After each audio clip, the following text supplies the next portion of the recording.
Yazid ইবনে মুআবিয়া তার ব্যাপারে আমাদের আকীদা ও বিশ্বাস বা ধারণাটা কি রকম হবে? আহলুস সুন্নাহ ওয়াল জামাতের সকল ইমাম মুজতাহিদ ইমাম আবু হানিফা রাহমাতুল্লাহ সহ সবাই ইয়াজিদকে লানতপ্রাপ্ত বা মালউন মনে করে থাকেন। সকলেই তাকে ফাসিক বলেছেন, গুনাহগার বলেছেন, চরম পর্যায়ের অত্যাচারী বলেছেন। আর তাদের মধ্যে ইমাম ও মুজতাহিদদের মধ্যে প্রায় 27 জন এইরকম মুজতাহিদ ছিলেন যারা ইয়াজিদকে কাফের মনে করতেন।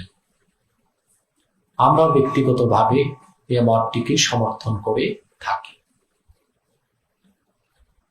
১,৫০০ বছর আগ থেকে আজ পর্যন্ত ৬১ হিজরীতে ইমাম হোসেনের শাহাদাতের পর থেকে এখন পর্যন্ত প্রায় ১,৫০০ বছর আগ থেকে এখন পর্যন্ত আহলুস সুন্নাহ ওয়াল জামাতের কোন ইমাম, কোন মুজতাহিদ, কোন মুহাদ্দিস, কোন ঐতিহাসিক, সাধারণ কোন মুসলমানও ইয়াজিদকে ভালো বলেনি। সবাই তাকে গুনাহগার বলেছে, অত্যাচারী, চরম পর্যায়ের বেয়াদব এবং আল্লাহর দ্বীনের শত্রু হিসেবে তাকে আখ্যায়িত করেছেন। কিন্তু ইদানিং দেখা যাচ্ছে যে লামাযহাবী, নাজদি, আহলে হাদিস দাবিদার কিংবা অনেকেই সুন্নি দাবিদারও আছে যারা ইয়াজিদের পক্ষ অবলম্বন করছে। ইয়াজিদকে কেউ বলছেন সাহাবী, কেউ বলছেন তাবী, কেউ বলছেন তাকে রাহমাতুল্লাহি আলাইহি বলতে হবে। ইয়াজিদকে কাফের বলা যাবে না, ফাসিকও বলা যাবে না, খারাপও বলা যাবে না, বরং যুদ্ধে যে ইমাম হোসেনি ভুল করেছিলেন। এভাবে দেখা যাচ্ছে একটি গোষ্ঠী মাথা চাড়া দিয়ে উঠেছে। ইয়াজিদ সংক্রান্ত আলোচনায় এই যে ইয়াজিদের দুশরি, সে বিষয়টিকে সহিহ হাদিসকে সামনে রেখেই আমি আলোকপাত করছি। ইমামে ইবনু মাজাহ রাহমাতুল্লাহি আলাইহি, আমি একটা ছোট্ট ইতিহাস শোনাচ্ছি কারা ইয়াজিদের দালাল সেটা বোঝার জন্য। হযরত ইমাম ইবনু মাজাহ সুনান ইবনে মাজার প্রথম খণ্ডে, সৌদি আরবের ছাপ এটা, একটি পরিচ্ছেদই স্থাপন করেছেন বাবুন ফি যিকরিল খাওয়ারিজ। খাওয়ারিজ যারা খারিজি, রাসূলুল্লাহ সাল্লাল্লাহু আলাইহি ওয়াসাল্লাম ইরশাদ করেছেন ইয়াখরুজু ফি আখিরিজ জামানি কওমুন আহদাসুল আসনাম। আখিরি জামানায় একদল লোক বের হবে, আহদাসুল আসনান মানে যাদের ছোট ছোট দাঁত থাকবে। এটা অনেকগুলো ব্যাখ্যা এসেছে। ছোট দাঁত, নতুন দাঁত, হাদাস থেকে আহদাস, তাদের দাঁতগুলো নতুন দাঁত মানে দাঁতগুলো ছোট ছোট হবে।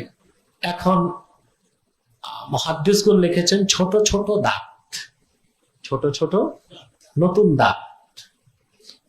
আমি আরেকটা অর্থ বুঝি, সবসময় তারা দাঁত বের করে হাসবে।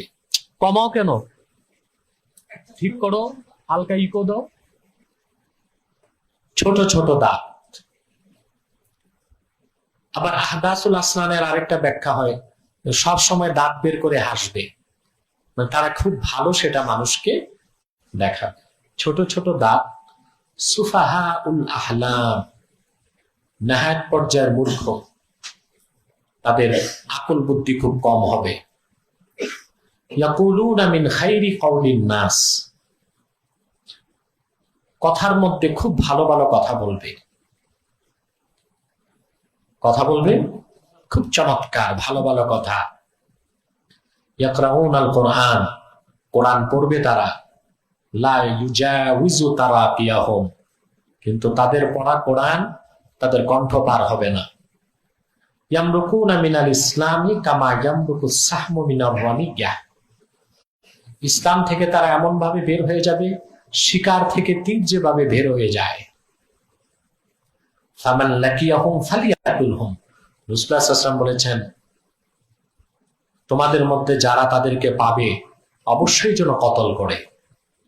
ফাইন্না কাতলাহুম আজরুন ইনদাল্লাহি লিমান কাতালাহুম, যারা তাদেরকে কতল করবে, তাদের এই কতলে যারা কতল করবে তাদের জন্য আল্লাহর কাছে বিরাট পুরস্কার রয়েছে। এরকম আরো অনেকগুলো হাদিস ইমাম ইবনু মাজাহ উল্লেখ করেছেন। আরেকটা রওয়ায়াতের মধ্যে এসেছে রাসূলুল্লাহ সাল্লাল্লাহু আলাইহি ওয়াসাল্লাম বলেছেন তাদের কথা, حدثنا أبو بكر بن أبي شيبة قال حدثنا يزيد بن هارون قال أنبأنا محمد بن عمرو عن أبي سلمة قال قلت لأبي سعيد الخدري رضي الله تعالى عنه هل سمعت رسول الله صلى الله عليه وسلم يذكر في الحرورية شيئا। হযরত আবু সাঈদ খুদরি রাদিয়াল্লাহু তাআলা আনহুকে হযরত আবু সালামা বলেন, আমি জিজ্ঞেস করলাম আপনি হারুরি মানে খারিজি তাদের ব্যাপারে আল্লাহ রাসূল থেকে কিছু শুনেছেন? فقال سمعته يذكر قوما يتعبدون, তিনি বলেন শুনেছি আল্লাহ রাসূলের কাছে একটা কওমের কথা, একটা গোত্রের কথা, তারা খুব ইবাদত করবে। কেমন ইবাদত করবে? ইয়াহকিরু আহাদুকুম সালাতাহু মা সালাতিহিম, তোমাদের মধ্যে কেউ তাদের নামাজ দেখলে নিজেদের নামাজকে ছোট মনে করবে, তারা এত সুন্দর করে নামাজ পড়বে। সাওমাহু মা সাওমিহিম, তাদের রোজা দেখলে তোমাদের রোজাকে তোমরা ছোট মনে করবে। ইয়ামরুকুনা মিনাদ দীনি কামা ইয়ামরুকু সাহমু মিনার রামিয়া ইলা আখিরিল হাদিস, তারা আল্লাহর দ্বীন থেকে এমন ভাবে বের হয়ে যাবে তীর যেভাবে শিকার থেকে বের হয়ে যায়। এভাবে অনেকগুলো হাদিস ইবনে মাজাহ সুনান ইবনে মাজাহতে এনেছেন। এখন এই খারিজি কারা, খাওয়ারেজ কারা? ঐতিহাসিকগণ লিখেন যে হযরত আলী রাদিয়াল্লাহু তাআলা আনহুর সাথে হযরত মুয়াবিয়ার যুদ্ধ হয়েছিল সিফফিনে। কোথায়? এজিদের উৎপত্তি ও তার দালালরা কোথা থেকে, সেই ইতিহাসটি সংক্ষেপে বলছি আমি। সিফফিনে হযরত আলী রাদিয়াল্লাহু তাআলা আনহুর সাথে হযরত মুয়াবিয়ার যুদ্ধ হলো, এটা আপনারা জানেন। সে যুদ্ধে যখন যুদ্ধটায় হযরত আলী সঠিক ছিলেন, হযরত মুয়াবিয়া রাদিয়াল্লাহু তাআলা আনহু ভুলে ছিলেন। আমরা হযরত মুয়াবিয়ার বিরুদ্ধে একটি অক্ষর উচ্চারণ করতে পারবো না। হযরত মুয়াবিয়ার শানে যারা বেয়াদবি করবে তাদেরকে আমরা মুনাফিক মনে করে থাকি, কারণ হযরত মুয়াবিয়া কাতিবি ওয়াহি ছিলেন। হযরত মুয়াবিয়া পরাজিত হতে লাগলেন, তখন কোরআন কারীমকে বর্ষার মাথায় বেঁধে উপরে তুলে ধরা হল। আর হযরত মুয়াবিয়ার লোকজন বলতে লাগলেন, হাদা কিতাবুল্লাহ বাইনানা ওয়া বাইনাকুম, এই যে আল্লাহর কোরআন, তোমাদের আমাদের মধ্যে এটাই ফয়সালা করবে। অর্থাৎ আমরা কোরআনের ফয়সালাকে মানব, যুদ্ধের প্রয়োজন নেই। হযরত আলী বুঝতে পেরেছিলেন এটা যুদ্ধের কৌশল। তখনই হযরত আলী তার বিখ্যাত উক্তি করেছিলেন, কালিমাতু হাক্কিন উরিদা বিহাল বাতিল, কথা চরম সত্য, উদ্দেশ্য খুবই খারাপ। তখন হযরত আবু মুসা আশআরী রাদিয়াল্লাহু তাআলা আনহু এবং আমর ইবনুল আস এই দুইজন মিলে যুদ্ধের বিরতি করলেন 6 মাসের জন্য। কয় মাস? যুদ্ধ বিরতি করার পরই হযরত মুয়াবিয়া চলে গেলেন দামেস্কে, আর হযরত আলী চলে আসলেন মদিনাতুল মুনাওয়ারাতে। তখন 37 হিজরিতে একদল লোক হযরত আলীর কাছে গেলেন, যে বললেন আপনি যুদ্ধ বন্ধ করাটা ঠিক হয়নি, আমরা প্রস্তুত, চলুন আমরা আবার শাম দেশে অর্থাৎ মুয়াবিয়ার উপর হামলা করব। হযরত আলী রাদিয়াল্লাহু তাআলা আনহু বললেন, 6 মাসের চুক্তি যতদিন ঠিক আছে, তার পূর্বে আমি কোনো যুদ্ধে যেতে পারি না। তখন হযরত আলীর দল থেকে 12,000 লোক বের হয়ে গেল। কত হাজার? হযরত আলী রাদিয়াল্লাহু তাআলা আনহু তিনি মদিনাতুল মুনাওয়ারাতে আসেন নাই, কুফাতে গিয়েছিলেন। কোথায়? তখন কুফার পাশে একটি এলাকা আছে, ওটার নাম হারুরা। ওই হারুরাতে যে 12,000 বিদ্রোহী একত্রিত হলো, তারা একত্রিত হয়ে তাদের নেতা বানালো, যাকে তার নাম আব্দুল্লাহ ইবনু আব্দুল্লাহ, আর সেনাপ্রধান বানালো শিস ইবনু রিবঈকে।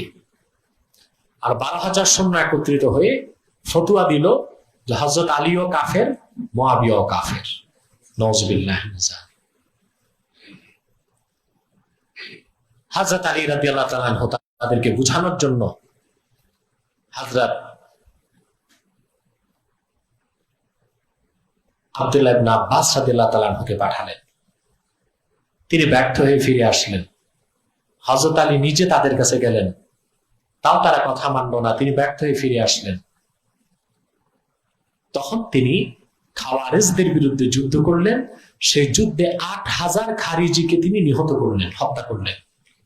আর 4,000 খারিজি হারুরা কুফা ছেড়ে আরবের বিভিন্ন জায়গায় ছড়িয়ে গেল।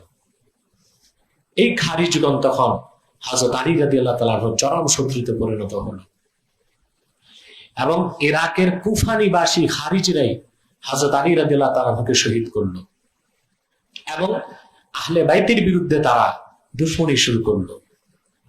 আহলে বাইতের বিরোধিতা করতে যেয়ে তারা ইয়াজিদের সাথে একত্রিত হলো শামে যে, এবং আহলে বাইতের বিরুদ্ধে ইয়াজিদকে প্ররোচনা দিয়ে, বিশেষ করে ইমাম হাসান ও হোসেন রাদিয়াল্লাহু তাআলা আনহুমার বিরুদ্ধে অস্ত্র ধারণ করতে তারাই প্ররোচনা দিয়েছিল।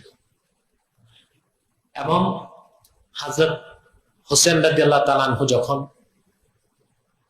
কারবালাতে জিহাদে এসেছিলেন, এই খারিজিরাই ওবায়দুল্লাহ বিন জিয়াদের সাথে অংশগ্রহণ করেছিল।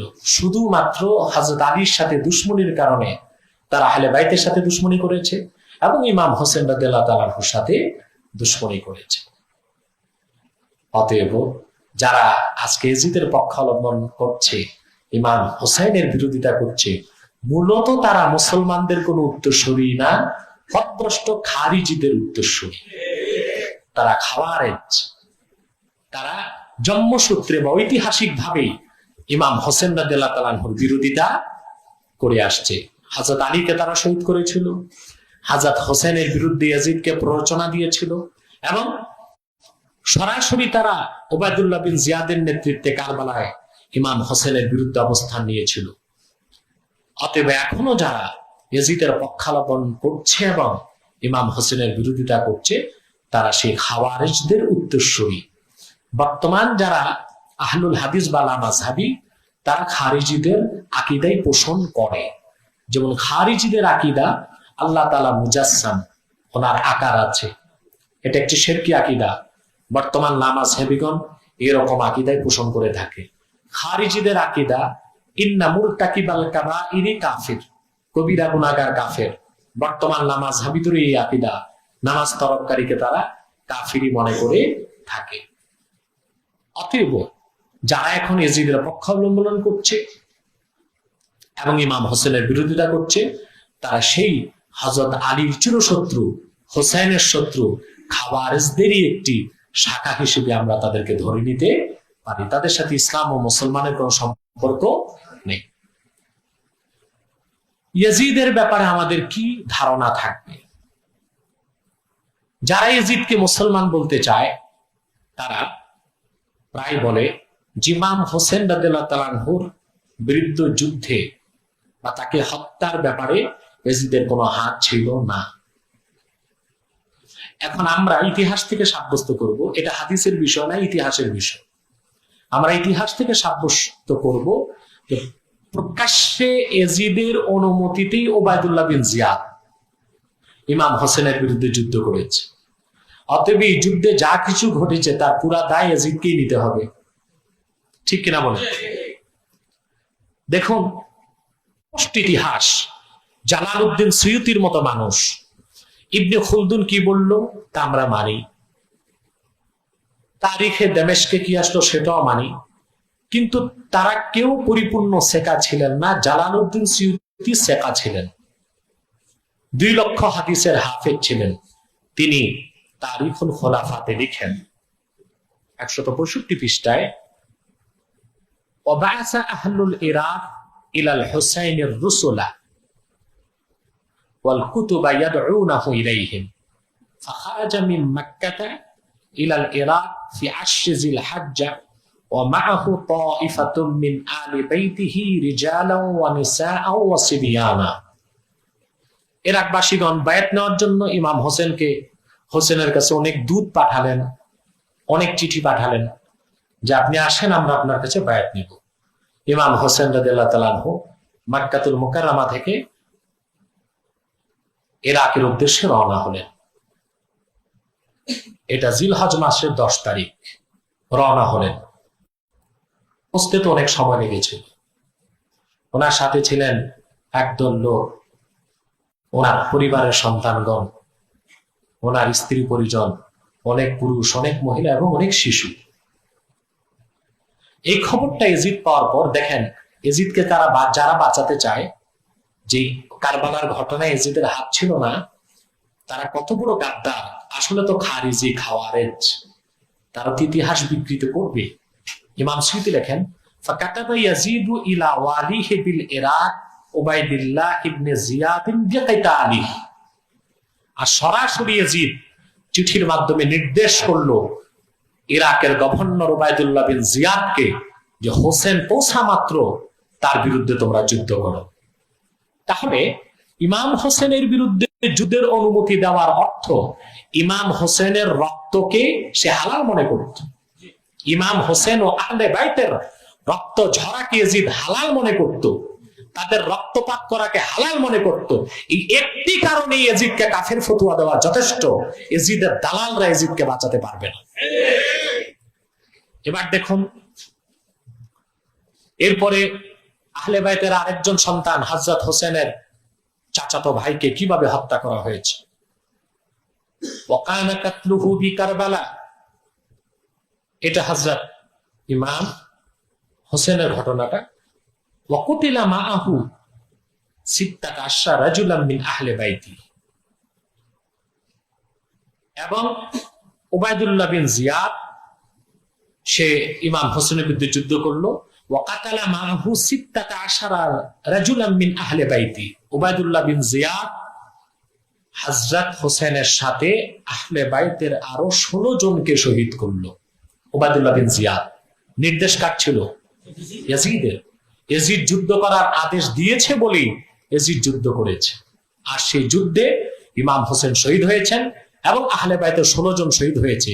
এই আহলে বাইতের রক্তপাতকে হালাল মনে করার কারণে ইয়াজিদের ঈমান নষ্ট হয়ে গিয়েছে, তাকে বাঁচাবার কোনো সুযোগ নাই।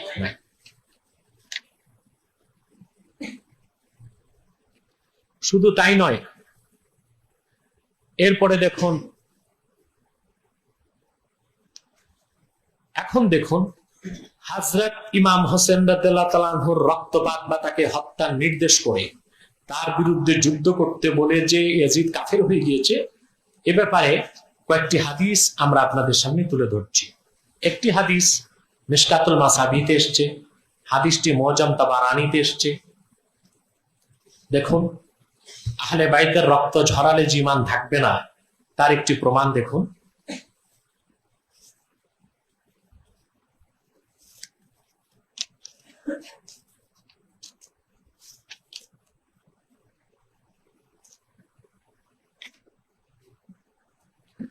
হযরত আয়েশা রাদিয়াল্লাহু তাআলা আনহা থেকে বর্ণিত হাদিস, ওয়া আন আয়েশা রাদিয়াল্লাহু তাআলা আনহা قالت قال رسول الله صلى الله عليه وسلم ستة لعنتهم ولعنهم الله وكل نبي يجاب। আয়েশা রাদিয়াল্লাহু তাআলা আনহা বর্ণনা করেছেন যে আল্লাহ রাসূল সাল্লাল্লাহু আলাইহি ওয়াসাল্লাম ইরশাদ করেছেন, 6 প্রকার ব্যক্তির উপর আমি লানত করি, আল্লাহও লানত করেন, আর প্রত্যেক নবীর দোয়াই কবুলকৃত, এটা আল্লাহ কবুল করেন। প্রত্যেক নবী মুস্তাজাবুদ দাওয়া। আয-যাইদু ফি কিতাবিল্লাহ, প্রথম প্রকার ব্যক্তি যারা আল্লাহর কোরআনে কম বেশি করে, যা আল্লাহর কোরআনে কম বেশি করবে। ওয়াল মুকাজ্জিবু বিকাদারিল্লাহ, তকদির অস্বীকার, সম্মান দিয়ে উঁচু পদ দেয়, আর আল্লাহ যাকে ইজ্জত দেন তাকে সে অবমাননা করে। ওয়াল মুস্তাহিল্লু লিহারামিল্লাহ, এবং আল্লাহর হারামকে, আল্লাহ যেটা সম্মানকে মুকাররার করেছেন, আল্লাহ যে জায়গার সম্মানকে আইনি ভাবে সিদ্ধতা দিয়েছেন, সেই হারামে যেখানে রক্তপাত নিষেধ সেখানে যে ব্যক্তি রক্তপাত করে। ওয়াল মুস্তাহিল্লু মিন ইত্রাতি মা হারামাল্লাহ, এবং আমার বংশধর আহলে বাইতের যারা তাদের রক্তপাতকে যে হালাল মনে করে, ওয়া তারিকু লিসুন্নতি, আর আমার সুন্নতকে যে অবমাননা করে, অস্বীকার করে বা সুন্নত থেকে মুখ ফিরিয়ে নেয়, এই 6 প্রকার ব্যক্তির উপর আমিও লানত করি, আল্লাহ তাআলাও লানত করেন। তাহলে রাসূলুল্লাহ সাল্লাল্লাহু আলাইহি ওয়াসাল্লাম লানত করলেন যে 3 প্রকার ব্যক্তির উপর, 6 প্রকার ব্যক্তির, তার মধ্যে 3 প্রকার ব্যক্তির খাসলতি ইয়াজিদের মধ্যে ছিল। এক, সে মদিনাতুত তাইয়্যিবা ও মক্কা মুকাররমায় আক্রমণ করেছিল। আল্লাহ রাসূল যেটাকে হারাম হিসেবে নির্ধারণ করেছেন, সে মক্কা মুকাররমায় সে রক্তপাত করেছে, হযরত জুবাইরকে হত্যা করিয়েছে, কাবা ঘরের দেওয়ালকে কাঠের কামান দিয়ে আঘাত করেছে, মদিনাতুল মুনাওয়ারাতে অসংখ্য সাহাবীকে সে হত্যা করেছে সৈন্য পাঠিয়ে। মক্কা মদিনার হুরমতকে যে ব্যক্তি নষ্ট করে সে মুসলমান হতে পারে না। সবচেয়ে বড় অপরাধ ওয়াল মুস্তাহিল্লু মিন ইত্রাতি, রাসূলুল্লাহ বলেছেন মা হারামাল্লাহ, এবং আমার বংশধর যাদের রক্তপাতকে আল্লাহ হারাম করেছেন সেটাকে যে হালাল মনে করে। অতএব ইয়াজিদ উবাইদুল্লাহ বিন জিয়াদকে সরাসরি নির্দেশ করে ইমাম হোসেনের বিরুদ্ধে অস্ত্র ধারণ করিয়ে ইমাম হোসেনকে হত্যা করে উবাইদুল্লাহ বিন জিয়াদ, শিমার, তারা যেই রকম অপরাধী হয়েছে, ইয়াজিদও সেই রকমই অপরাধী হয়েছে, তাকে মুসলমান বলার কোনো সুযোগ নেই। এরপরে দেখুন ইয়াজিদের আরো বড় অপরাধ ছিল। এই ক্ষেত্রে ঐতিহাসিক অনেক তথ্য বিকৃত করে খাবারের যারা ইয়াজিদের দালাল তারা ইয়াজিদকে বাঁচাতে চায়, কিন্তু ইতিহাস তারিখুল খোলাফাতে এই কথা এসেছে যে ইমাম হোসেনের বিরুদ্ধে যুদ্ধে এটা ইয়াজিদেরই নির্দেশ ছিল। এরপরে দেখুন ইমাম ইবনু কাসির আল বেদায়া ওয়ান নেহায়াতে আরেকটি তথ্য তুলে ধরেছেন, সেটা হলো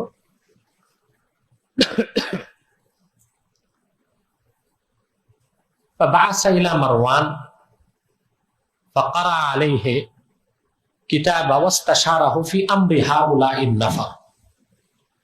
আগে অনেক ঘটনা এসেছে, হযরত মুআবিয়া রাদিয়াল্লাহু তাআলা ইন্তেকালের পর মারওয়ানের নিকট ইয়াজিদ চিঠি লিখলো এবং পরামর্শ চাইলো, যারা তার বায়াত নিতে চায় না, বায়াত নিতে চান নাই কারা? ইমাম হোসেন রাদিয়াল্লাহু তাআলা আনহু বায়াত নিতে চান নাই, মুসলিম ইবনে আকিল বায়াত নিতে চান নাই, জুবাইর ইবনে আব্দুল্লাহ ইবনুল আওয়াম, এই কয়েকজন যারা বায়াত নিতে চায় না তার কাছে, তাদের ক্ষেত্রে কি করবে ইয়াজিদ জানতে চেয়েছে। ফাকালা আরা আন তাদওয়াহুম ক্বাবলা আন ইয়ালামু বিমাউতি মুআবিয়াতা ইলাল বাইআ ফাইন আবা দুরিবাত আনাকুহুম। তখন মারওয়ান তাকে বুদ্ধি দিল যে আপনি যারা বায়াত নিতে চাচ্ছে না, বিশেষ করে ইমাম হোসেন, মুসলিম ইবনে আকিল, হযরত জুবাইর, মুআবিয়ার মৃত্যুর সংবাদ পাওয়ার আগে তাদেরকে আপনার কাছে নিয়ে আসেন। যদি তারা আপনার বায়াত না নেয় তো তাদের গর্দান উড়িয়ে দেওয়া হোক, তাদের গর্দান উড়িয়ে দেওয়া হোক। অতএব হযরত ইমাম হোসেন রাদিয়াল্লাহু তাআলার বিরুদ্ধে যুদ্ধ করার ক্ষেত্রে বা তাকে হত্যা করার ক্ষেত্রে ইয়াজিদের পূর্ণ সমর্থন ছিল এবং অনুমতিও ছিল। সেই জন্য রাসূলুল্লাহ সাল্লাল্লাহু আলাইহি ওয়াসাল্লামের আহলে বায়াত, বিশেষ করে ইমাম হোসেনের রক্তপাত করাকে বৈধ মনে করার দ্বারা ইয়াজিদ তার ঈমানকে নষ্ট করেছিল এবং মুরতাদ হয়ে গিয়েছিল। দ্বিতীয় আরেকটি বিষয় যে কারণে ইয়াজিদকে কাফের বলা যায়, সেটা ইয়াজিদের দালালরা কিয়ামত পর্যন্ত চেষ্টা করেও তাকে বাঁচাতে পারবে না। সেটা হলো তাখফিরু হুরমাতিল হারামাইন, সে হারামাইন শরীফাইনের হুরমতকে নষ্ট করেছে। হারামাইন শরীফাইনের হুরমতকে সে নষ্ট করেছে। কিভাবে? সে মক্কা মুকাররমাতেও সৈন্য পাঠিয়েছিল রক্তপাত করার জন্য, মদিনাতুল মুনাওয়ারাতেও সৈন্য পাঠিয়েছিল রক্তপাত করার জন্য। তার একটি দলিল আমরা সহিহ বুখারী থেকে দিচ্ছি। দেখুন, সহিহ বুখারী উমদাতুল কারি, বুখারী শরা 12তম খণ্ড 10 পৃষ্ঠায় হাদিসটি আছে। যারা ইয়াজিদের দালাল তাদেরকে বলবো, তাদের প্রতি কিয়ামত পর্যন্ত আমার চ্যালেঞ্জ। দ্বিতীয় যে বিষয়টি আমরা ইয়াজিদের কুফরের ব্যাপারে বলছি তা তারা খণ্ডন করতে পারে কিনা কিয়ামত তো বা আমার মৃত্যু পর্যন্ত আমি তাদেরকে চ্যালেঞ্জ দিচ্ছি। সেই বুখারীতে হাদিসটি এসছে। তারপর আমরা বদরুদ্দীন আইনীর ব্যাখ্যাটিও শোনাবো। সেটা হলো আপনার দ্বিতীয় খণ্ড উমদাতুল কারি,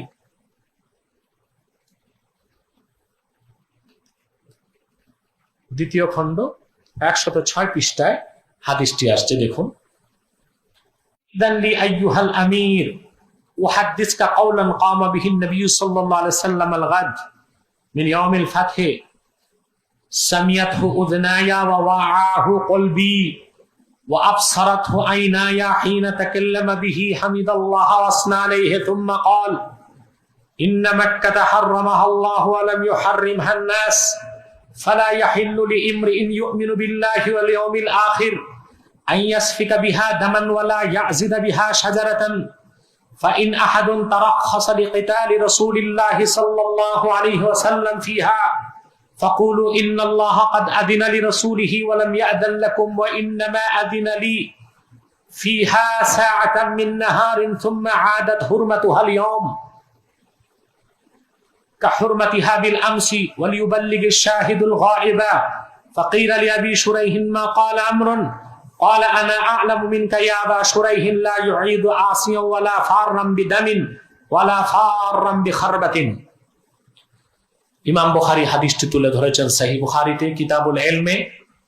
আল্লামা বদরুদ্দীন আইনী উমদাতুল কারি দ্বিতীয় খণ্ডের 106 পৃষ্ঠায় হাদিসটি উল্লেখ করেছেন।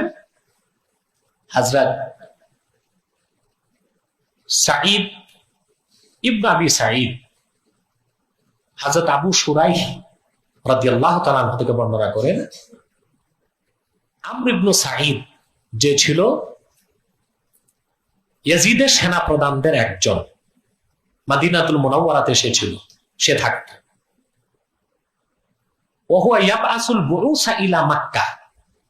হযরত আব্দুল্লাহ ইবনে জুবায়ের রাদিয়াল্লাহু তাআলা আনহু তিনি যখন ইয়াজিদের বাইয়াত নিলেন না, তখন আব্দুল্লাহ ইবনে জুবায়েরকে কতলের জন্য ইয়াজিদ লোক পাঠিয়েছিল।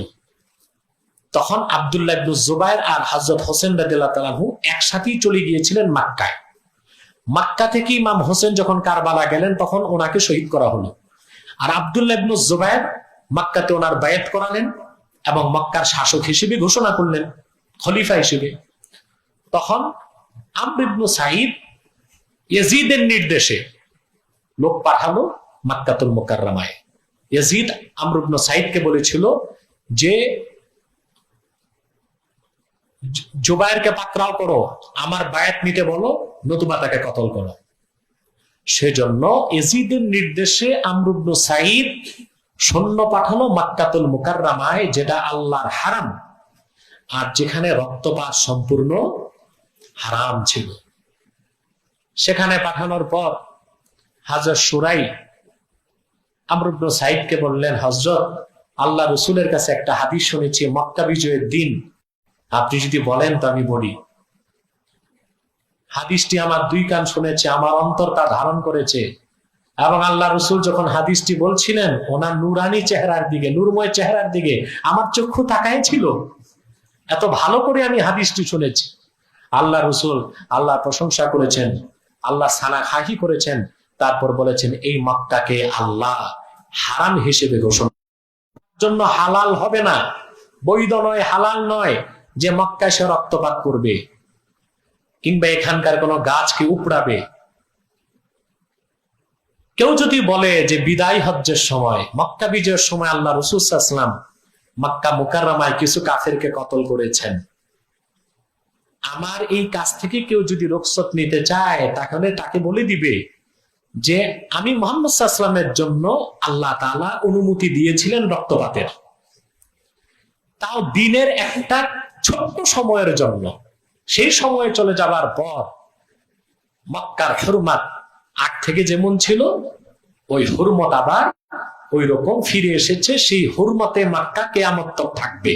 অর্থাৎ আগেও রক্তপাত করা এখানে হারাম ছিল, এখন থেকে আমাকে যে সময়টা আল্লাহ অনুমতি দিয়েছিলেন সেই সময় পার হওয়ার পর আবার এখানে রক্তপাত কিয়ামত পর্যন্ত হারাম থাকবে। কোনো মানুষের জন্য এখানে রক্তপাত করা হালাল হবে না। এবং আল্লাহ রাসূল বলেছেন তোমাদের মধ্যে যারা উপস্থিত আছে তারা যেন এই সংবাদ যারা অনুপস্থিত তাদের কাছে পৌঁছিয়ে দেয়।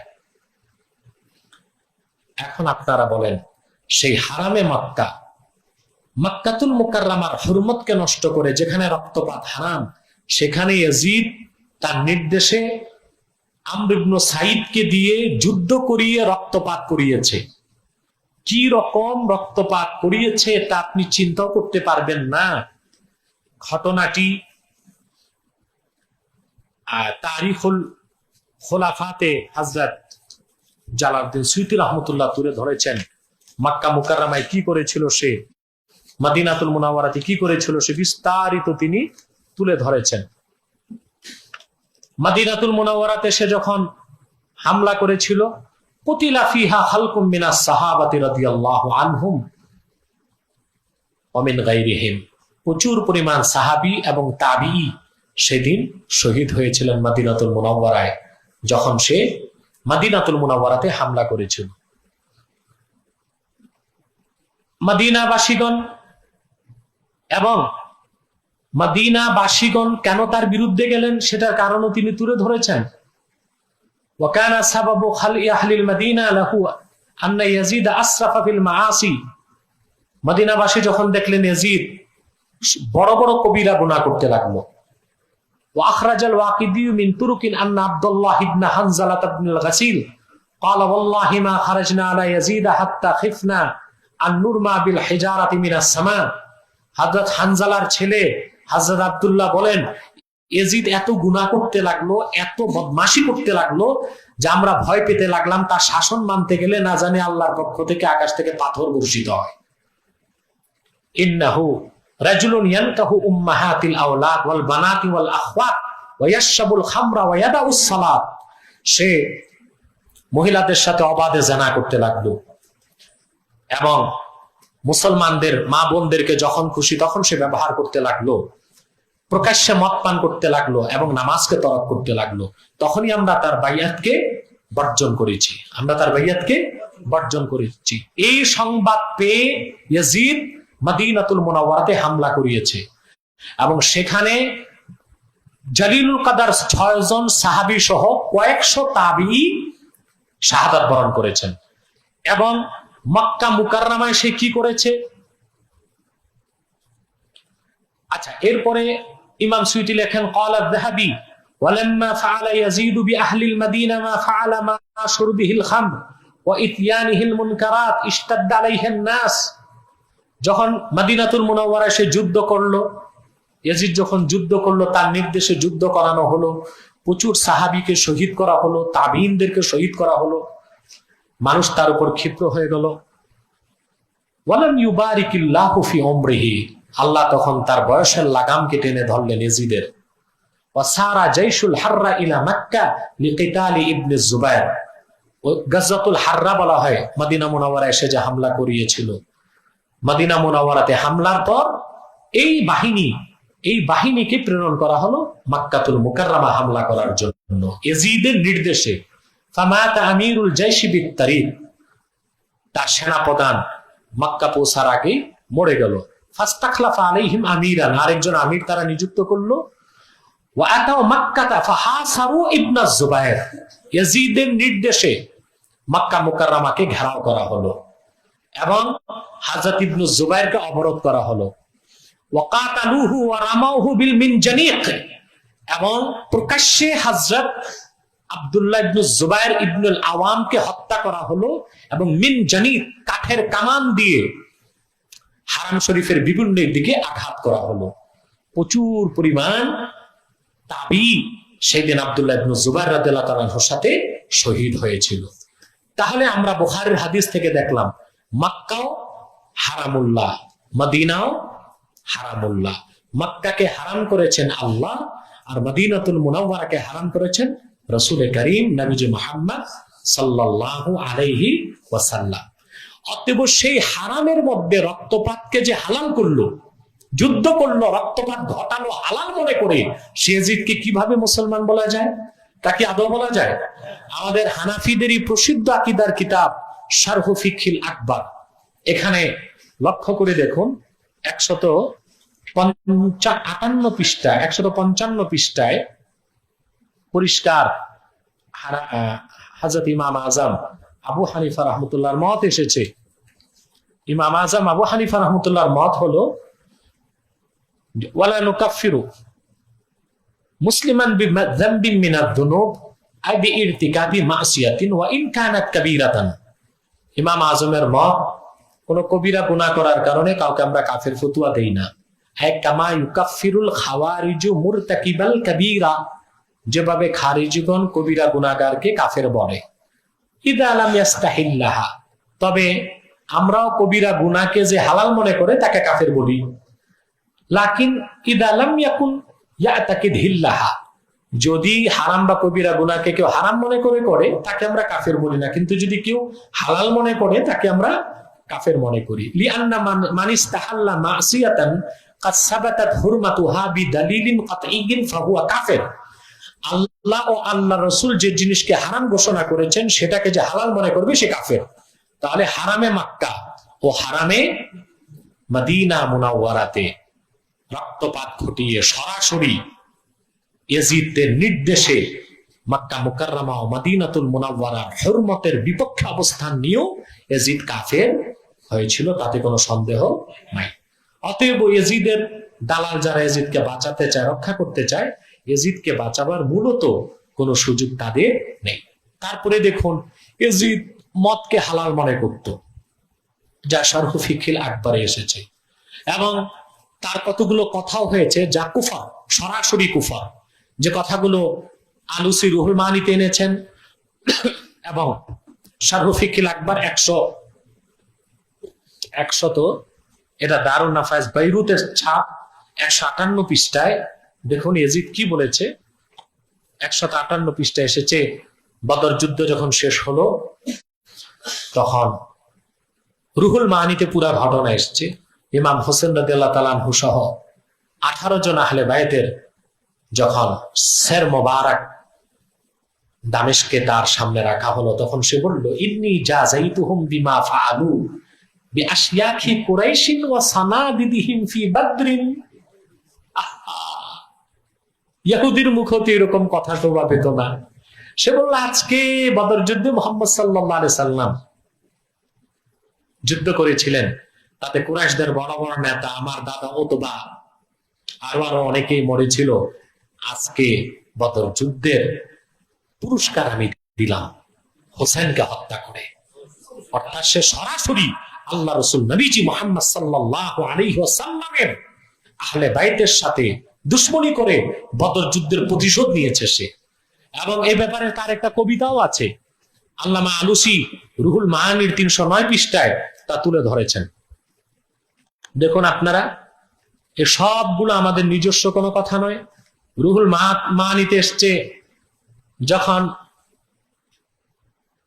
ইরাক থেকে আহলে বাইতের বন্দীগণকে, সেই বন্দীদের মধ্যে হযরত জাইনুল আবদিন ছিলেন, ওনাদেরকে যখন ইয়াজিদের সামনে উপস্থিত করা হলো, এটা 310 পৃষ্ঠায় রুহুল মানিতে ইমাম আলুসি উল্লেখ করেছেন।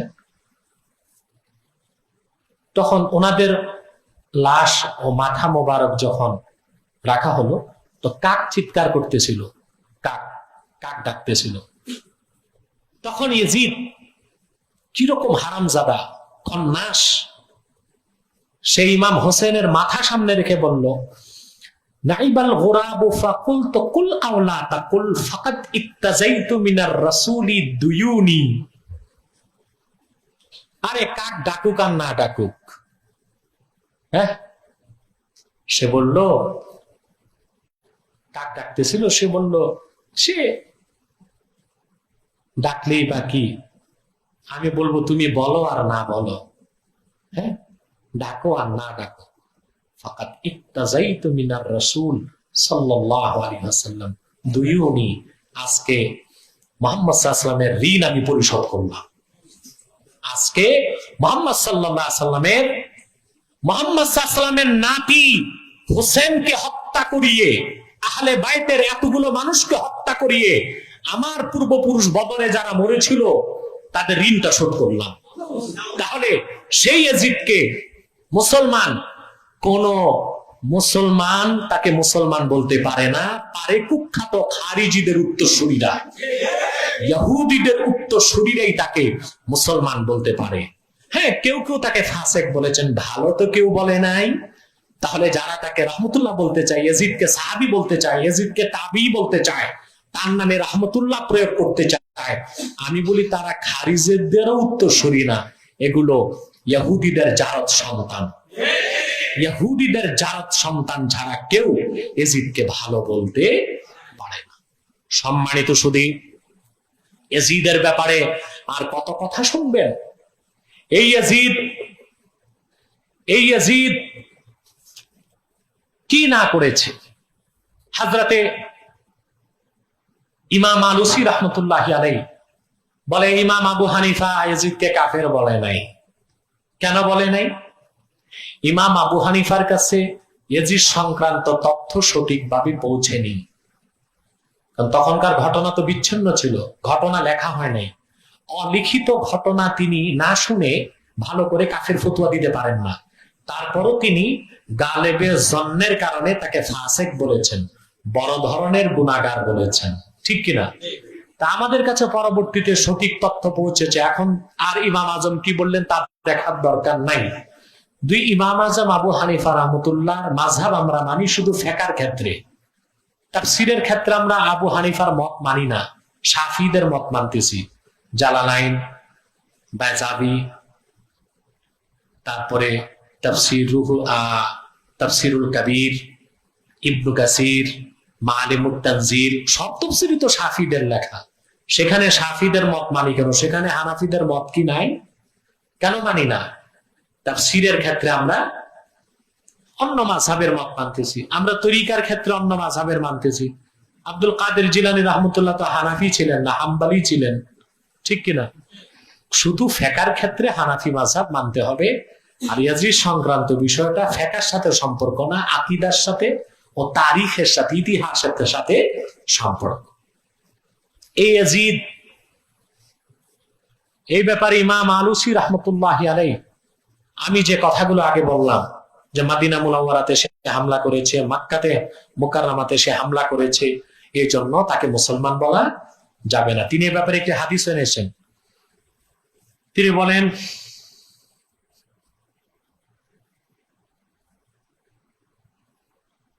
وعلى هذا القول لا توقف في لعن يزيد لكثرة أوصافه الخبيثة وارتكابه الكبائر في جميع أيام تكليفه، ويكفي ما فعله أيام استيلائه بأهل المدينة ومكة. روى الطبراني بسند حسن: اللهم من ظلم أهل المدينة وأخافهم فأخفوا وعليه لعنة الله والملائكة والناس أجمعين لا يقبل منه صرف ولا عدل. ইমাম আলুসি বলেন, ইয়াজিদের এত বড় খবিস ছিল, এত খারাপ খারাপ তার কাজ ছিল, বিশেষ করে সে ক্ষমতায় যতদিন ছিল এত বড় বড় অপরাধ করেছে যে তাকে লানত করার ক্ষেত্রে চুপ থাকা হবে না। তাকে লানত করা হবে কি হবে না, কেউ কেউ বলছে আমরা চুপ আছি, কিছু বলবো না। তিনি বলেন তাওয়াক্কুফ চলবে না, বরং লানত করার পক্ষে মত দিতে হবে, লানত করতে হবে। আল্লাহ রাসূল সাল্লাল্লাহু আলাইহি ওয়াসাল্লামের একটা হাদিস তিনি তুলে ধরেছেন, ইয়াজিদকে যে লানত করা যাবে তার বড় একটা দলিল হলো যে সে মদিনা মুনাওয়ারাতে হামলা করেছিল, মক্কা মুকাররমাতে হামলা করেছিল, সেখানকার অধিবাসীদেরকে হত্যা করিয়েছিল। আল্লাহ রাসূলের হাদিস আছে, আল্লাহ রাসূল বলেছেন, আল্লাহুম্মা মান যালামা আহলাল মাদিনা ওয়া আখাফাহুম ফাআখিফু ওয়া আলাইহি লানাতুল্লাহি ওয়াল মালাইকাতি ওয়ান নাসি আজমাইন। আল্লাহ যে সমস্ত জালেমরা মদিনাবাসী, মদিনাতুল মুনাওয়ারার অধিবাসীদের উপর জুলুম করবে ও তাদেরকে ভয় দেখাবে, আল্লাহ তুমি তাদেরকে ভয় দেখাও। রাসূলুল্লাহ বললেন ওইসব অপরাধীদের উপর আল্লাহর লানত, ফেরেশতাদের লানত, সকল মানুষের লানত, তাদের ফরজও কবুল হবে না, নফলও কবুল হবে না। অতএব ইয়াজিদকে অবশ্যই লানত করা যাবে, ঠিক কিনা? ইমাম আলুসি রাহমাতুল্লাহি আলাইহি, আমি যে মিশকাতুল মাসাবি থেকে হাদিসটি তুলে ধরেছিলাম, ওই হাদিসটি তিনিও তুলে ধরেছেন। সিত্তাতুল লাআনতুহুম ফি রিওয়ায়াতিন লাআনাহুমুল্লাহ ওয়া কুল্লু নাবিয়্যিন মুজাবুদ দাওয়া আল মুহাররিফু লিকিতাবিল্লাহ। মিশকাতে এসেছে আয-যাইদু লিকিতাবিল্লাহ, এখানে এসেছে আল মুহাররিফু লিকিতাবিল্লাহ। ওয়া ফি রিওয়ায়াতিন আয-যাইদু ফি কিতাবিল্লাহ ওয়াল মুকাজ্জিবু বিকাদারিল্লাহ ওয়াল মুতাসাল্লিতু বিল জাবারুত লিইউইজ্জা মান আদাল্লাহুল্লাহ ওয়া ইউদিল্লা মান আ'আদাল্লাহ ওয়াল মুস্তাহিল্লু মিন ইত্রাতি ওয়াত তারিকু লিসুন্নতি। একই হাদিস তিনিও তুলে ধরেছেন। তারপর ইমাম আলুসি রুহুল মাআনির ৩০৯ পৃষ্ঠায় লেখেন, কারা কারা তাকে কাফের বলেছেন। ওয়াকাদ জাযামা বিকুফরিহি ওয়া সাররাহা বিলানিহি জামাআতুম মিনাল উলামা। অর্থাৎ আহলুস সুন্নাহ ওয়াল জামাতের একদল বড় আলেম, এই চুটুর পুটুর আলেম না, হ্যাঁ, বড় মাপের আলেম, মুহাদ্দিস, মুফাসসির, ফকিহগণ ইয়াজিদকে কাফের বলার পক্ষে শপথ করেছেন। তারা নিশ্চিত ফতোয়া দিয়েছেন ইয়াজিদ কাফের ছিল। তাদের মধ্যে কয়েকজনের নাম তিনি উল্লেখ করেছেন। মিনহুম আল হাফেজ নাসিরুস সুন্নাহ ইবনুল জাওজি, উনি বড় মুজতাহিদ ছিলেন, মুহাদ্দিস ছিলেন। ওয়াসাবাকাহুল কাজী আবু ইয়ালা, এবং তার পূর্বে কাজী আবু ইয়ালাও তাকে কুফরের ফতোয়া দিয়েছেন। ওয়াকাল আল আল্লামাতুত তাফতাজানি, আল্লামা তাফতাজানি বড় ইমাম, আকায়েদের ইমাম, তিনি বলেন লা নাতাওয়াক্কাফু ফি শানি বাল ফি ঈমানিহি। হ্যাঁ, সে মুসলমান ছিল কিনা এই ক্ষেত্রে আমরা চুপ থাকবো না, বরং কেউ যদি জিজ্ঞেস করে তার ঈমান ছিল কিনা, আমরা চুপ থাকবো, কারণ তার ঈমান ছিল কিনা আমাদের সন্দেহ আছে। অর্থাৎ তিনিও পরোক্ষভাবে সে কাফের ছিল, তাফতাজানিও সেই মতটিকে সমর্থন করেছে। লানাতুল্লাহি তাআলা আলাইহি ওয়া আলা আনসারিহি ওয়া আ'য়ানি, আল্লাহর লানত তার উপর, তার সাহায্যকারীদের উপর এবং তার সমর্থনকারীদের উপর। ওয়ামিম্মান সাররাহা বিলানিহি আল জালাল আস-সুয়ুতি আলাইহির রাহমা, এবং তার উপর লানত বর্ষণ করা জায়েজ, এটা সুস্পষ্ট মত পেশ করেছেন জালালউদ্দিন সুয়ুতি ওয়া ফি তারিখি ইবনুল ওয়ারদি ওয়া কিতাবিল ওয়াফি বিল ওয়াফিয়াত। অসংখ্য মুজতাহিদ, মুহাদ্দিস ইয়াজিদকে কাফের বলেছে, এবং জালালউদ্দিন সুয়ুতি সহ পৃথিবীর সকল ইমামই, ইমাম আযম আবু হানিফা রাহমাতুল্লাহর মত, সে ফাসিক ফাজির হিসেবে লানতের মুস্তাহিক। ৩১০ পৃষ্ঠায় এসে মাহমুদ আলুসি প্রায় ৩-৪ পৃষ্ঠা আলোচনার পর তিনি একটা তার ফতোয়া, তার মন্তব্য দিয়েছেন। ওয়া আনা আকুলু আল্লাযী ইয়াগলিবু আলা যান্নি আন্নাল খাবিসা লাম ইয়াকুম মুসাদ্দিকান বিরিসালাতিন নবী সাল্লাল্লাহু আলাইহি ওয়াসাল্লাম। এবং ইমাম আলুসি বলেন, এই সব কথার পরে আমার মনে এই ধারণাটাই প্রকট রূপ ধারণ করে, এই ধারণাটাই আমার অন্তরে গেঁথে বসে যে এই খবিস, মালউম, পথভ্রষ্ট ইয়াজিদ মূলত আল্লাহ রাসূল নবীজি মুহাম্মদ সাল্লাল্লাহু আলাইহি সাল্লামের রিসালাতকে বিশ্বাস করতো না। তাহলে নবীজি মুহাম্মদ সাল্লাল্লাহু আলাইহি সাল্লামের রিসালাতকে যে বিশ্বাস করতো না, সেই পাপিষ্ঠ ইয়াজিদকে মুসলমান বলার কোনো সুযোগ নাই। অবশ্যই আমি ব্যক্তিগতভাবে ইয়াজিদকে মুসলমান বলি না, ইমান বলি, আর সকল আহলুস সুন্নাহ ওয়াল জামাত তাকে মালউন, অত্যাচারী এবং ফাসিক মনে করত। এই দোনোটা মতকে সমর্থন করা যায়, কিন্তু যারা ইয়াজিদকে রাহমাতুল্লাহ বলেন, যারা তাকে সাহাবী বলতে চায়, যারা তাকে তাবি বলতে চায়, তারা সেই কুখ্যাত খাওয়ারেজদের উত্তরসূরি, তাদের সাথে আহলুস সুন্নাহ ওয়াল জামাতের কোনো সম্পর্ক নেই। আল্লাহ আমাদেরকে তা বুঝার সুযোগ দান করুন। কিছু জরুরি প্রশ্ন এসছে আমাদের কাছে ইয়াজিদ সংক্রান্ত, তা আমরা সংক্ষিপ্ত উত্তর দেওয়ার চেষ্টা করবো ইনশাআল্লাহ। আলহামদুলিল্লাহ, এতক্ষণ যাবৎ আমরা পাপিষ্ঠ ইয়াজিদ সম্পর্কে আহলে সুন্নাত ওয়াল জামাতের ইমামগণের মতামত সম্পর্কে আমাদের শেখ আল্লামা ডক্টর সৈয়দ মোহাম্মদ এনায়েতুল্লাহ ফাসি হুজুরের জবানে গুরুত্বপূর্ণ আলোচনা শুনলাম। সম্মানিত দর্শক শ্রোতা মণ্ডলী, আমাদের লাইভ প্রোগ্রামটি দুটি অংশে বিভক্ত। প্রথম অংশে আলোচনা এবং দ্বিতীয় পর্বে প্রশ্ন উত্তর। আজকেও আপনারা বিভিন্ন জন বিভিন্ন দিকে গুরুত্বপূর্ণ প্রশ্ন করেছেন। সময় স্বল্পতার কারণে সকলের প্রশ্নের জবাবগুলো দেওয়া সম্ভব হচ্ছে না। তারপর যে সকল প্রশ্নগুলো আজকের আলোচনার সাথে সম্পৃক্ত, সেই প্রশ্নের জবাবগুলো ইনশাআল্লাহ এখনই আমাদের শাইখ দিবে।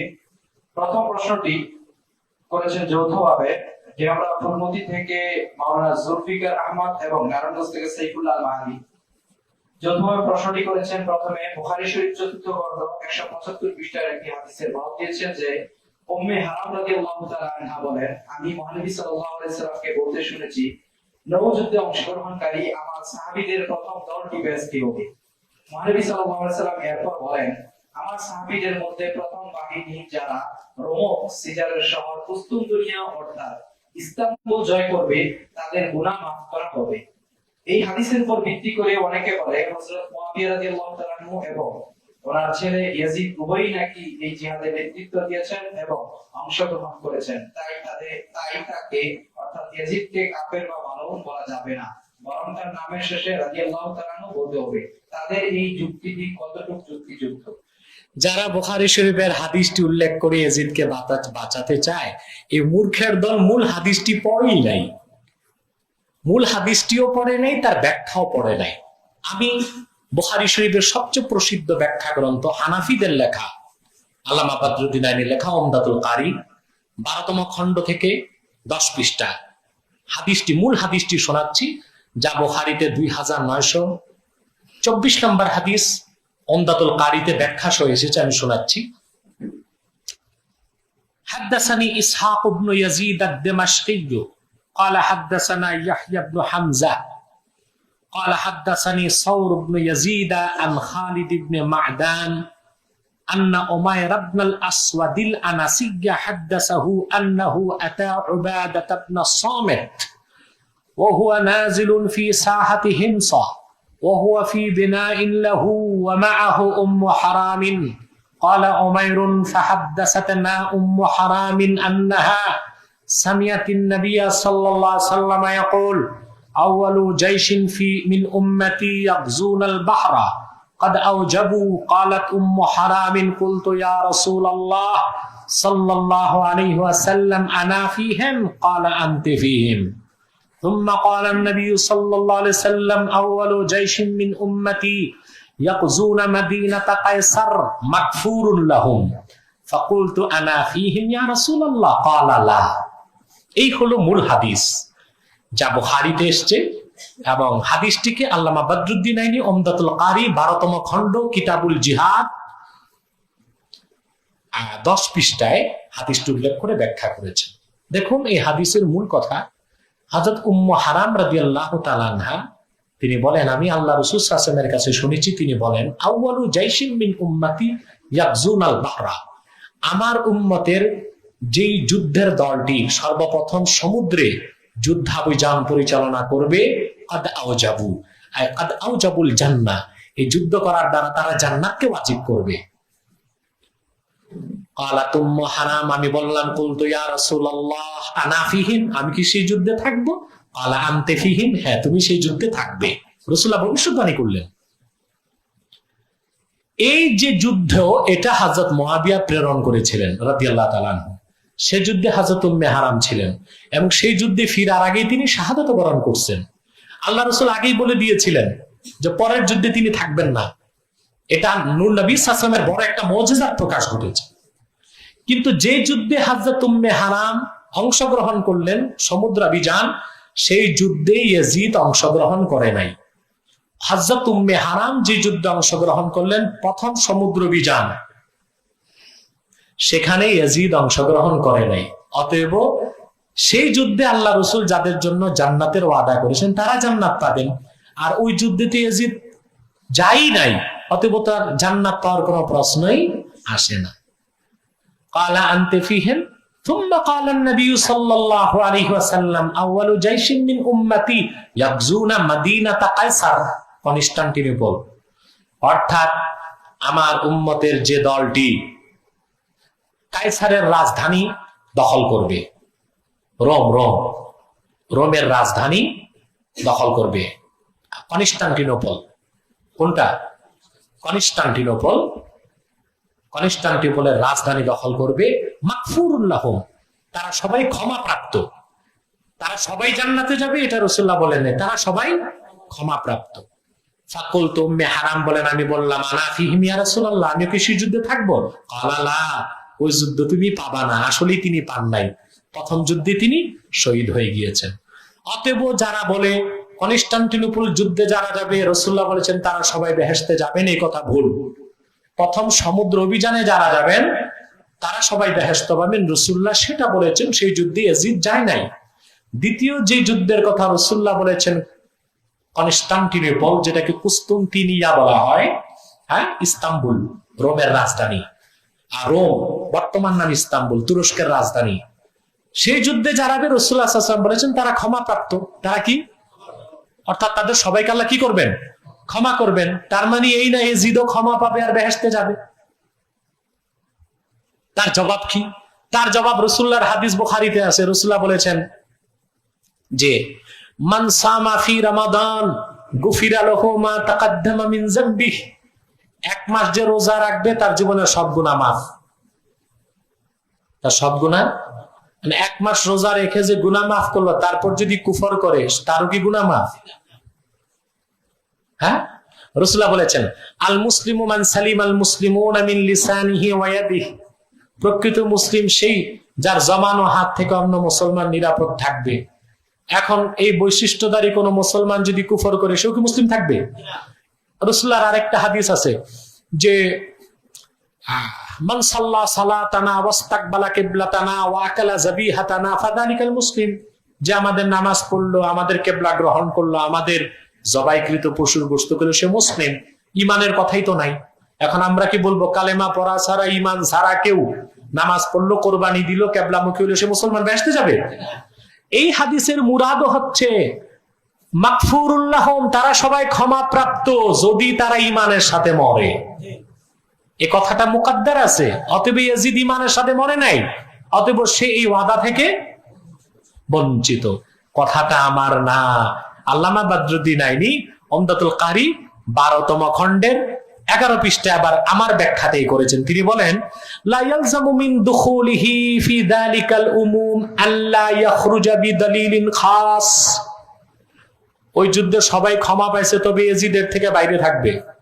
আমভাবে তার হাদিসের মধ্যে যে উমুম আসছে, আম হুকুম আসছে, যারা অংশগ্রহণ করবে, হ্যাঁ, ইদ লা ইখতালিফু আহলুল ইলমি আন্না কাওলাহু সাল্লাল্লাহু আলাইহি ওয়াসাল্লাম মাগফুরুন লাহুম মাশরুতুন বিআইয়াকুনু মিন আহলিল মাগফিরাহ হাত্তা লাউ ইরতাদ্দা ওয়াহিদুম মিম্মান গাযাহা বাদা যালিক লাম ইয়াদখুল ফি যালিকাল উমুম। পরিষ্কার বদরুদ্দীন আইনি ব্যাখ্যা করে দিলেন যে আল্লাহ রাসূল যে বলেছেন তারা সবাই কনস্টান্টিনোপল যুদ্ধে যারা যাবে সবাই ক্ষমা পাবে, এটা শর্তযুক্ত। শর্ত হচ্ছে যদি তারা মাগফিরাতের আহাল হয়। মাগফিরাতের আহাল কি হবে? যদি তাদের মধ্যে কেউ সেই কনস্টান্টিনোপল যুদ্ধের পর মুরতাদ হয়ে যায়, তাহলে রাসূলুল্লাহ সাল্লাল্লাহু আলাইহি ওয়াসাল্লামের ওয়াদাকৃত যে ক্ষমার ঘোষণা, তার ভিতরে সে থাকবে না, তার বাইরে তার অবস্থান হবে। অতএব আমরা ফাদাল্লা আলা আন্নাল মুরাদা মাগফুরুন লিমান উজিদা শারতুল মাগফিরা ফিহি মিনহুম, অতএব যার মধ্যে মাগফিরাতের শর্ত পাওয়া যাবে, অর্থাৎ ঈমানের সাথে যার মৃত্যু ঘটবে, সেই মাগফুরুল লাহুম, রাসূলুল্লাহ বলেছেন তারা ক্ষমাপ্রাপ্ত, তাদের অন্তর্ভুক্ত হবে। আমরা বলবো ইয়াজিদের মধ্যে মাগফিরাতের শর্ত ছিল না, সে আহলে বাইতের উপর অস্ত্র ধারণ করেছে, সে মদিনাতুল মুনাওয়ারার হুরমতের বিপক্ষে, মক্কা মুকাররমার হুরমতের বিপক্ষে কাজ করেছে। হ্যাঁ, হারামু মদিনাতুল মুনাওয়ারা ও হারামু মক্কাতুল মুকাররমার ক্ষেত্রে সে ইসলামী নীতিকে রক্ষা করে নাই, সেজন্য সে মাগফুরুল লাহুম, কনস্টান্টিনোপল যুদ্ধে যারা যাবে সবাই ক্ষমাপ্রাপ্ত, তার অন্তর্ভুক্ত বলে গণ্য হবে না। দ্বিতীয় প্রশ্নটি করেছেন কলকাতা থেকে এসকে আশরাফুল ইসলাম ভাই, প্রশ্ন করেছেন হুজুর যারা ইয়াজিদকে মুমিন বলে এবং নামের শেষে রাদিয়াল্লাহু তাআলা আনহু বলে, তাদের ক্ষেত্রে আমরা কিরূপ সিদ্ধান্ত গ্রহণ করব? তারা বেঈমান, তারা খারিজি, তাদের পিছে আমাদের নামাজ পড়া চলবে না। তৃতীয় প্রশ্ন করেছেন কুমিল্লা থেকে ডাক্তার রুহুল আমিন ভাই, প্রশ্ন করেছেন ইয়াজিদ নাকি আহলে বাইতের বংশধর ছিল, তাই ইয়াজিদকে কাফের বলা যাবে না, এক্ষেত্রে সমাধান কি? নওয়াজুবিল্লাহ, এই কথা যে বলেছে তাকে 50টা জুতা মারা দরকার। কারণ আহলে বাইতের সাথে ইয়াজিদের কোনো সম্পর্কই ছিল না। সে ছিল আমাবি আবু সুফিয়ানের নাতি। আবু সুফিয়ান আহলে বাইতের অন্তর্ভুক্ত ছিল না, সে কোরাইশি ছিল। কিন্তু আবু জেহেল তো কোরাইশি ছিল, কোরাইশি হলেই চলবে না। ইয়াজিদের সাথে আহলে বাইতি রাসূলুল্লাহর কোনো সম্পর্ক, রক্তের সম্পর্ক ছিল না। আত্মীয়তার সম্পর্ক সেটা ভিন্ন জিনিস। পরবর্তী প্রশ্ন করেছেন ফরিদপুর রাজবাড়ী থেকে মাওলানা আহমদ আলী ভাই, প্রশ্ন করেছেন ইমাম হোসেন রাদিয়াল্লাহু তাআলা আনহুকে নাকি মূলত শিমর হত্যা করেছিল, ইয়াজিদ নয়, তাই ইয়াজিদকে দোষারোপ করা যাবে না, এই কথাটি কতটুকু যুক্তিযুক্ত? ইতিমধ্যে তার উত্তর আমরা লাইভ অনুষ্ঠানে দিয়ে ফেলেছি। পরবর্তী প্রশ্ন কি করেছেন ভাই মোহাম্মদ সালাউদ্দিন সারুইয়া ডেমরা থেকে। কিছুদিন পূর্বে ডেমরার একটি কামেল মাদ্রাসায় জনৈক মৌলভী মুহররমের উপর এক মাহফিলে আলোচনা করতে গিয়ে এক পর্যায়ে বলেছে যে ইমাম হোসেন রাদিয়াল্লাহু তাআলা আনহু হযরত ওমরের পায়ের ধুলার সমানও নাকি নয়। এই বক্তব্যটি সম্পর্কে সঠিক জবাব দিলে কৃতজ্ঞ থাকব। এই কথা বলে এই মৌলবী কি নাম তাও আমার জানা নেই, এই মৌলবী যে কথা বলেছে যে ইমাম হোসেন হযরত ওমরের পায়ের ধুলার সমানও নয়, এই কথা বলে সে রাসূলুল্লাহর আহলে বাইতের খেলাফ বক্তব্য দিয়ে তার ঈমানকে নষ্ট করে দিয়েছে। তো প্রশ্ন হলো, এই বক্তা কামেল মাদ্রাসার ভিতরে ঢুকে এই কথা বলল কেমন করে? সে কামেল মাদ্রাসার জালেমরা কি কানের মধ্যে মাটি ভরে রেখেছিল? যদি এই মাদ্রাসার কামেল মাদ্রাসায় হাজার হাজার ছাত্র থাকে, শিক্ষক থাকে, মৌলবী থাকে, আর সেখানে এইরকম কথা ইমাম হোসেনের বিরুদ্ধে হয়, সেখানে যদি কোনো প্রতিবাদ না হয়, তো এইরকম মাদ্রাসা বিলুপ্ত করে স্কুল কলেজ করলেই হয়। আল্লাহ দ্বীনের পক্ষে যে মাদ্রাসার কোনো কাজ নাই, ওই রকম মাদ্রাসা দিয়ে, ওই মাদ্রাসা সরকারি হোক আর বেসরকারি হোক, ওটা দরকারি মাদ্রাসা না।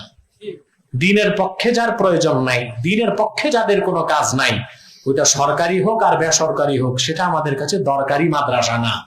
আমরা সরকারি বেসরকারি বুঝি না, আমরা দরকারি মাদ্রাসা চাই। দরকারি মানে দ্বীনের পক্ষে যেটা দরকার, ওটা দরকারি মাদ্রাসা।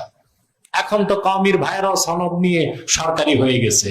এখন যারা সনদ ছাড়া দ্বীনের কাজ করছে তারাই দরকারি মাদ্রাসা, আর সব এখন সরকারি মাদ্রাসা হয়ে গিয়েছে। ওই মৌলবী ইমাম হোসেন সম্পর্কে তার কোনো ধারণাই নাই। আহলে বাইতের মর্যাদা কত বেশি সেই মূর্খ মৌলবী বুঝে নাই।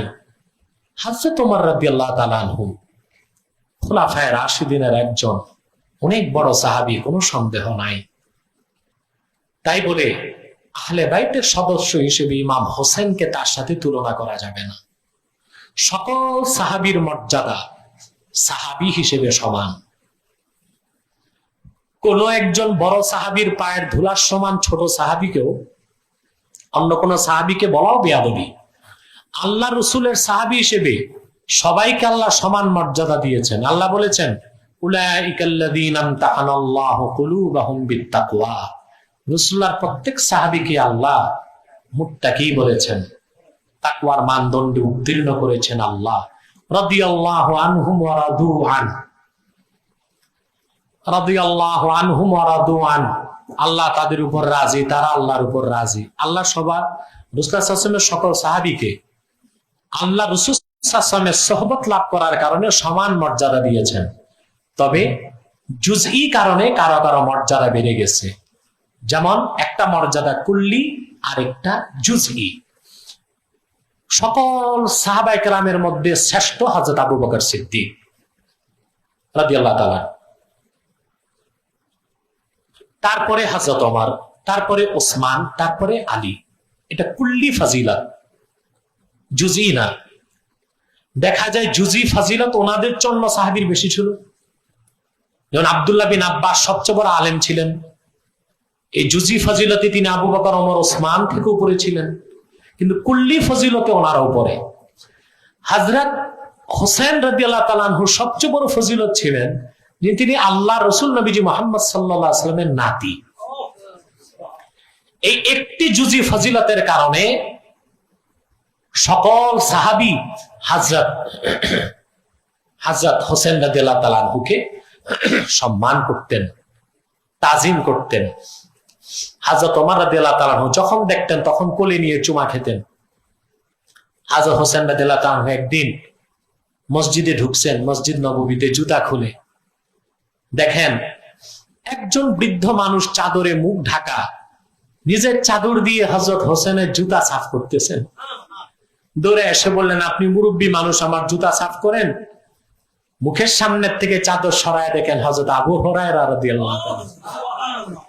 হযরত আবু হুরায়রা হযরত হোসেন রাদিয়াল্লাহু তাআলা আনহুর জুতা মোবারক চাদর দিয়ে পরিষ্কার করেছেন। হযরত আবু বকরের জুতা সাফ করেন নাই, হযরত ওমরেরটা করেন নাই, আলীরটা করেন নাই, উসমানেরটা করেন নাই। রাসূলুল্লাহ সাল্লাল্লাহু আলাইহি সাল্লামের নাতি ইমাম হোসেনের জুতা মোবারক হযরত আবু হুরায়রা ওনার চাদর দিয়ে মুছলেন। সাহাবায়ে কেরাম যেখানে হযরত হোসেনকে সকল সাহাবীর উপরে মর্যাদা দিতেন, সম্মান দিতেন, সেখানে এই মৌলবী যে বলল হযরত ওমর রাদিয়াল্লাহু তাআলা আনহুর পায়ের ধুলার সমান হযরত হোসেন হন নাই, আমি বলবো এই মৌলবী কুখ্যাত খারিজিদের উত্তরসূরি এবং সে কালবুল জাহান্নাম। পরবর্তী প্রশ্নটি করেছেন ঢাকা থেকে মুফতি আব্দুল্লাহ। ভাই প্রশ্ন করেছেন, হুজুর একদল সাহাবীরা বর্তমান প্রচার করছে যে ইমাম হোসেন রাদিয়াল্লাহু তাআলা আনহুকে ইমাম বলা যাবে না, এই বক্তব্যটি কতটুকু সঠিক জানালে উপকৃত। আবু হানিফা ইমাম কিনা কোন নস আমাদের কাছে নেই, দলিল নাই, আমরা তাকে ইমাম বলি। শাফি কি ইমাম বলি, দলিল নাই। মালিক কি ইমাম বলি, দলিল নাই। কিন্তু ইমাম হোসেন আমাদের ইমাম, তার পক্ষে নস আছে। রাসূলুল্লাহ সাল্লাল্লাহু আলাইহি ওয়াসাল্লামের হাদিস عن أبي سعيد الخدري رضي الله تعالى عنه قال قال رسول الله صلى الله عليه وسلم الحسن والحسين سيدا شباب أهل الجنة। হযরত আবু সাঈদ খুদরি রাদিয়াল্লাহু তাআলা আনহু বলেন, আল্লাহ রাসূল সাল্লাল্লাহু আলাইহি ওয়াসাল্লাম বলেছেন, হাসান হোসেন বেহেশতি যুবকদের নেতা। ওই লামাযহাবী কুত্তাদেরকে আমি বলবো তার আরবি অভিধান খুলে দেখুক। সাইয়্যিদ আর ইমাম লফজে মুরাদিফ, সমার্থক। ইমাম মানে সাইয়্যিদ, সাইয়্যিদ মানে ইমাম। তাহলে যেখানে হাসান হোসেন রাদিয়াল্লাহু তাআলা আনহুমাকে জান্নাতের যুবকদের নেতা বলা হয়েছে, তার মানে ইমাম। অতএব ওনারাই তো ইমাম, ওনাদের নামেই তো ইমাম শব্দ শোভা পায়। ইমাম হাসান, ইমাম হোসেন, ওনাদের কি ইমাম বলার পক্ষে নস আছে, হাদিস আছে। শুধু হাদিস তাই না, পুরা দ্বীন ইসলাম ফেকা মানার ক্ষেত্রে আবু হানিফা ইমাম, শাফি ইমাম, মালিক ইমাম, বুখারী হাদিসের ইমাম, আর আল্লাহ রসুলের দ্বীনের ইমাম হযরত হাসান হোসেন। তাও নসে হাদিস দিয়ে সাব্যস্ত।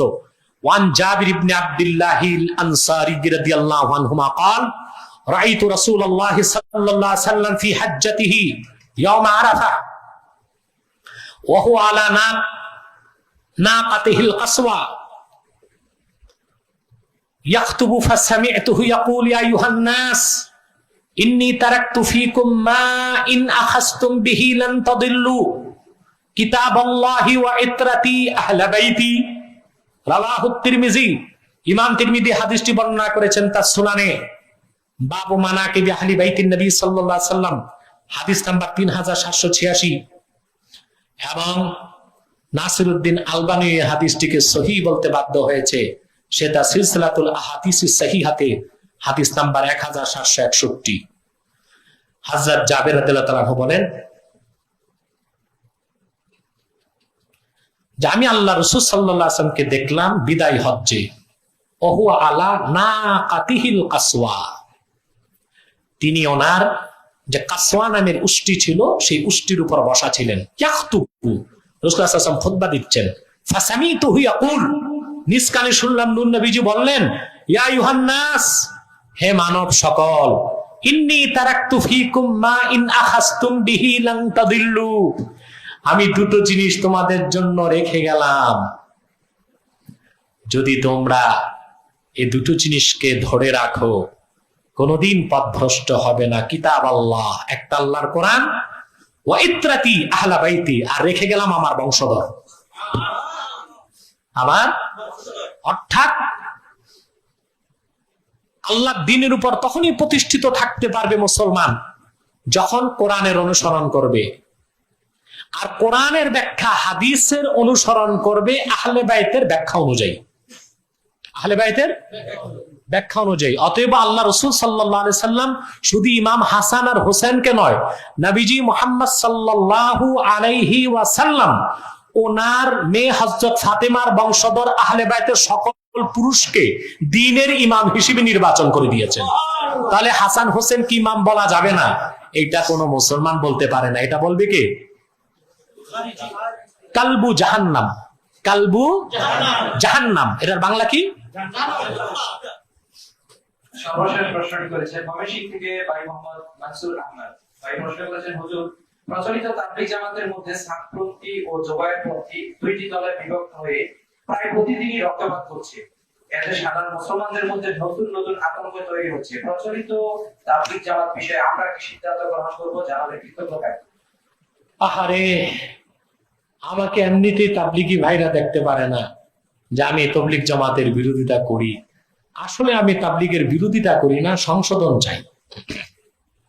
তাবলীগী ভাইদের যে আকীদাগত ত্রুটি, আমলগত ত্রুটি, বড় বড় বেদাত, এটা সংশোধন করে তার একটি হক জামাতে পরিণত হোক, সেটাই আমার প্রচেষ্টা ছিল। বাংলাদেশের ওলামায়ে কেরামের এক বিরাট অংশ তাবলীগের অন্ধপ্রীতির কারণে তারা আমারও বিরোধিতা করত। এখন দেখা যাচ্ছে আমার আর করতে হচ্ছে না। বাংলাদেশের সকল ওলামা, যারা ওলামায়ে দেওবন্দ কওমি, তারা এখন তাবলীগের বিরুদ্ধে নেমেছে, প্রচলিত তাবলীগের বিরুদ্ধে। তো যেই বিরোধিতাটা আমরা আগে করতাম সংশোধনের জন্য, সেই বিরোধিতা যদি তখন থেকে তারা আমাদের সাথে করতেন, তাহলে আর এই মারামারি ফাটাফাটির দরকার হতো না। তাবলীগ জামাতটা ধীরে ধীরে সুন্নতের পথে চলে আসতো। দেখা গেল তাবলীগের সাদ সাহেব, তিনি 15টা বড় ধরনের ভুল করলেন, আকীদাগত ভুল, আমলগত ভুল। দারুল উলুম দেওবন্দ থেকে তাকে তওবার আদেশ করা হলো, তিনি তওবা করছেন না। সেজন্যই মূলত ওলামায়ে কেরাম, কওমি ওলামায়ে কেরামের সাথে তাবলীগের দ্বন্দ্ব হচ্ছে। আমি বলবো, দেরিতে হলেও কওমি ওলামায়ে কেরাম যে সংশোধন করতে চাচ্ছে প্রচলিত তাবলীগ জামাতকে, আমি এই কাজকে সমর্থন করি। আমাদের কাজটাই তারা ব্যাপকভাবে নিয়েছে, যদিও বা একটু দেরিতে। এবং তাবলীগী ভাইদেরকে বলবো যে বাড়াবাড়ি না করে ভুল ত্রুটি সংশোধন করলে তারা যদি একটি হক জামাতে, একটি সুন্নি জামাতে পরিণত হয়, তো তাদের দ্বারা বাংলাদেশে ইসলামের পক্ষে বড় ধরনের বিপ্লব করা সম্ভব হবে ইনশাআল্লাহ। এতটুকুই। সম্মানিত সুধী, আজকের এই পর্ব আলোচনা শেষ। আমি আপনাদেরকে ইনশাআল্লাহ আশ্বাস দিচ্ছি, হযরত ইমাম হোসেন রাদিয়াল্লাহু তাআলা আনহুর পক্ষ নিয়ে ইয়াজিদের বিরোধিতা করতে যে আরেক দল পথভ্রষ্ট সাহাবায়ে কেরামের বিরোধিতা করে, তারা পৃথিবীর কুখ্যাত শিয়া সম্প্রদায়। আমি আগামী লাইভ অনুষ্ঠানে এই শিয়া সম্প্রদায়ের বিপক্ষে, শিয়াগণ কত প্রকার, কি কি, এবং তাদের মধ্যে কোন দলটি কাফের, কোন দলটি ফাসেক, শিয়াদের ব্যাপক অপতৎপরতা বাংলাদেশে চলছে এখন। তারা অনেক দরবারের পীর, সুন্নি নামদারি বক্তা, তাদেরকে টাকা দিয়ে কিনে শিয়া মতাদর্শের বিরুদ্ধে বাংলাদেশে নামিয়েছে, সৌদি আরবের বিরোধিতা করার জন্য। সৌদি আরব, আমরা ওয়াহাবিদেরকে ঘৃণা করি, নজদিদেরকে ঘৃণা করি, কিন্তু সৌদি আরবের বিরোধিতা কোন মুসলমানের মুখে শোভা পায় না। আরব, জাজিরাতুল আরব, বিশেষ করে আরব, সৌদি আরব আল্লাহর দেশ, আল্লাহ রাসূল নবীজি মুহাম্মদ সাল্লাল্লাহু আলাইহি ওয়াসাল্লামের দেশ আরব, কোরআন নাজিলের দেশ, দারুল ঈমান, দারুল ইহসান, দারুল ইসলাম। সারা দুনিয়া ইসলাম পেয়েছে আরবের মাধ্যমে। সেই ঢালাও ভাবে আরব ও আরবীদের বিরোধিতায় নেমেছে বাংলাদেশে কিছু শিয়াদের দালাল। তাদেরকে আমাদের চেনা দরকার।